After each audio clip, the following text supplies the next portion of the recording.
Okay, guys, it's Friday, and I finished Twist and Show on Tuesday. That is the most beautifully tragic fanfic story I have ever read. That person deserves so much credit. They deserve to have a freaking movie made out of it and a novel. It's ruined my life. I'm not even kidding. It has ruined my life. I am literally awake at night, unable to sleep because I start hearing the song Twist and Shout by the Beatles playing in my head, and then I start hearing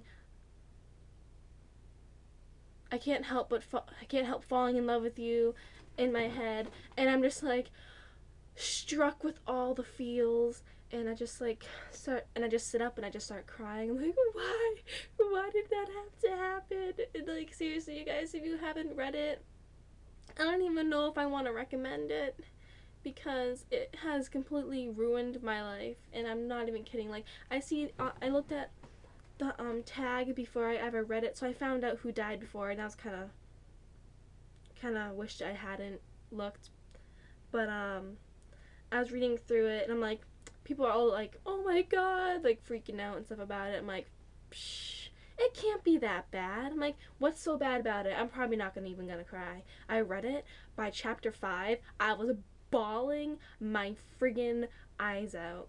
I didn't cry, really. I barely cried through chapters 8, 9, and 10. Like, it was very tear here and there. But once I hit chapter 11, I was raining like a faucet. I had to get up in the middle of a huge scene in the fanfic and walk around my house because I was hyperventilating and having an anxiety attack. I went upstairs and I reread what I had just read because, you know, I couldn't really read it because I had tears in my eyes. And as I was reading it, I was like, I was literally just holding my face like that, like, oh my god, and tears were bleeding out of my eyes, and I could barely even read what it was saying, but I read it, and I think I died. And I'm pretty sure I died. I'm pretty sure I'm dead right now. That story killed me. You know, my family were probably going to the beach this year, and I was gonna go with them. But now I'm probably not going to go with them because I'm going to see the waves and I'm going to think, crash. I'm just going to think, I love you, crash. I love you, crash. I love you, crash. And I'm just going to be like, no, all the feels. And I'm going to see seashells and I'm like, a fan of myself off and be like, I can't do this. I can't. And then I'll see a lot of times people will be riding down on motorcycles and stuff like that, and I'll just be like, are you kidding me? I'll be surrounded by all these feels, and I swear to God, if a little kid spills this milk, I will lose my shit. If I ever spill milk, I don't even want to look at milk. I don't even want to touch milk for the rest of my life. I don't. If I have kids one day and they want milk, I'm like, I'm sorry, if you're 2 years old, you're pouring it yourself. I can't. I'll get little cartons. There you go. I swear to fucking God, if they spill milk, I will drop to my knees and I will just be like crying, and the person will just be like, what is wrong with you? I'm like, you don't understand. I read a fanfic when I was 20 and it ruined my life. And it's like, you're fucking crazy. And I'm like, listen, you don't understand. Oh my God. I'm gonna read some things from it that literally... What was that? That hits me pretty hard. The first one is, no, you don't understand, he's my baby. And I read that and I'm just like, I have to make a text post of this, and I just bawled. And then the other one,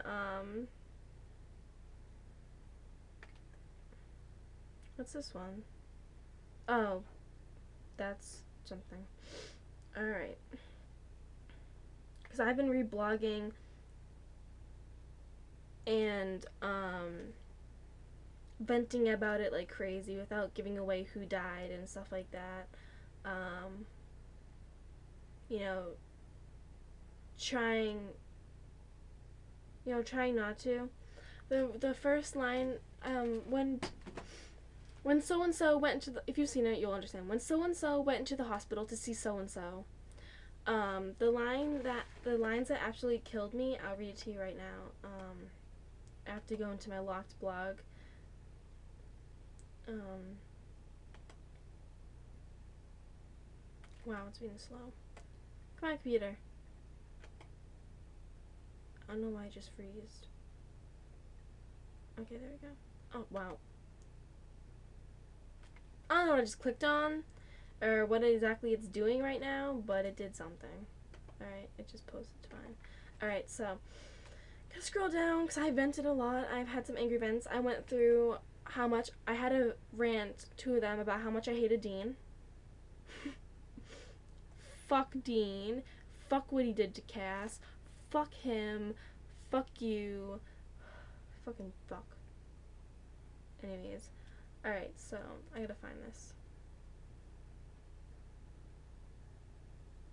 Alright, so this is, I'm gonna read the whole thing. I don't want to be angry anymore, Cass murmured. I'm so tired of being angry and sad. I'm so tired, Dean.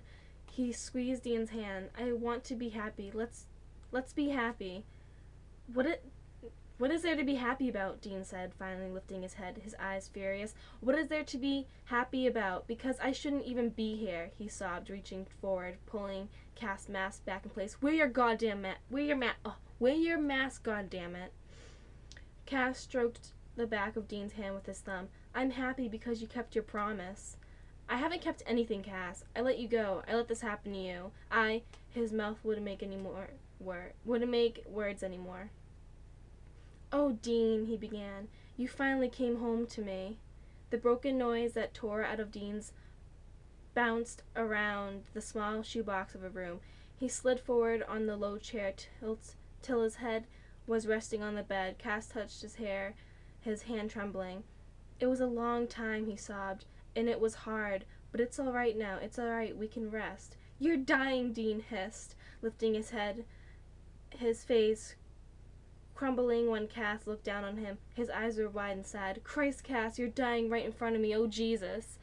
Oh, my God. The whole, oh, Dean, you kept your promise. You came, oh, Dean, he began. You finally came home to me. That hit me so hard because in the story, when Dean was drafted, he told Cass that he promised he would come back. He promised he would come home to him. And when Dean came back, he had post-traumatic stress disorder. Partly from Adam's death, and second from the dreams that he was having of Cass. He would have dreams while he was out in Vietnam where every single time he touched Cass, a bruise would appear, or a cut, or Cass would be bleeding, like he was killing Cass. So he came back being afraid to touch Cass, having nightmares and whatnot, the same thing, traumatized over losing Adam, who he viewed as a little brother while he was up there, because Adam was just, I think, 18, 19, I don't exactly remember, but, he came back and he wasn't Dean, so he never really came home to Castiel. He came home a completely different man. So, he never came home. And that's just what hits me hard. It's so sad. I don't think I'm gonna ever read anything that will make me cry as much as this did, or anything as traumatizing and so beautifully written. Yeah, it has some smut in it. But there's a lot of fluff too.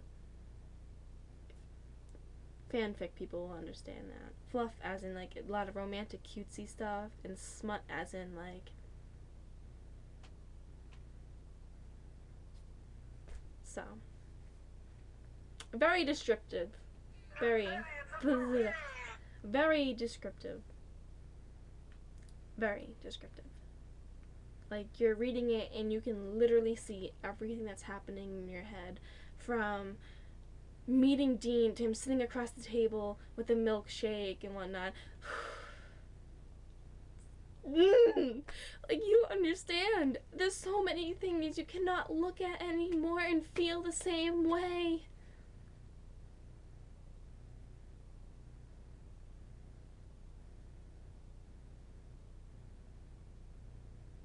Just why? I was looking through the channels and it's like on Vietnam on, and I just like, and I just started crying. I was like, no, no, no, the feels.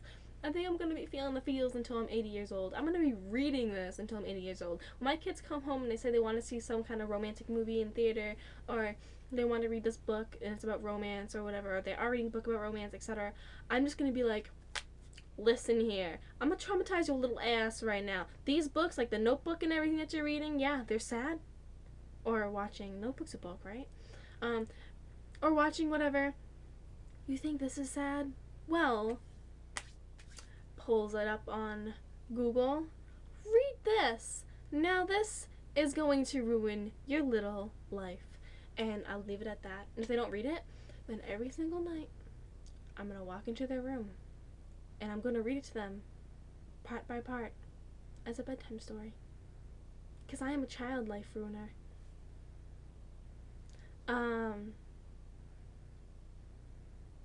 My kids are gonna grow up huge Supernatural fans. I don't even care. Every Sunday,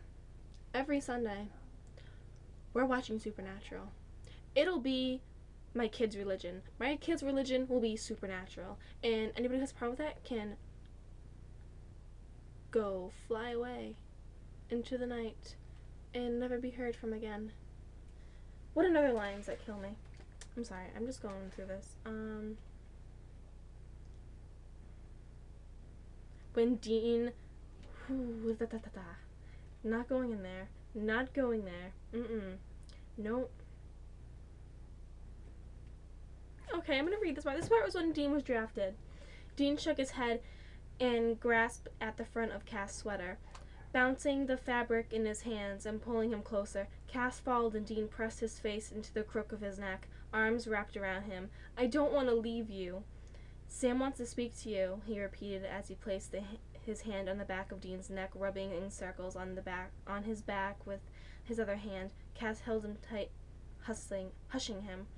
What are you going to do? Dean said from somewhere around his shoulder, voice thick. I'll wait for you. Stop! Even this part? Okay, this is when they find out. This is why I'm talking about the milk. I can't.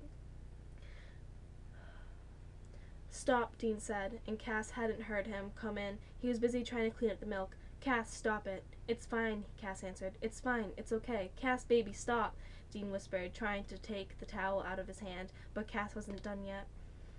Just go sit down. I've got it, he insisted, but his voice was climbing higher into his throat. He swallowed it down, calm. It's fine. It's okay. They made a mistake. It's nothing. Dean put his hands on his shoulders and forced him upright, green eyes round and flory. Cass, he started, and Cass shook his head. No, baby, you have to hold it together, Dean hushed, rubbing his shoulders. Don't get upset.